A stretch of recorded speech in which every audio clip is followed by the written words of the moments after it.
বন্ধুরা দেখুন আমি খেতে বসলাম।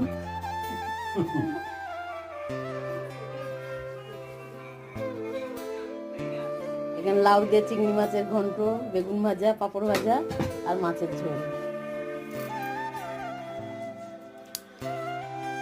এই যে একজন খেতে বসেছে টেবিলে, চারজন। আমার বোন বসেছে ওই দিকে, এই দেখুন বন্ধুরা খাচ্ছে সব। একজন এই বসে আছে।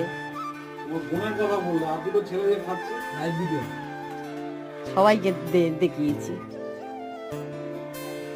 এই যে সব বোনপো, হ্যাঁ বোনের বড় ছেলে, এটা ছোট ছেলে, মেজো ছেলে নেই এখন,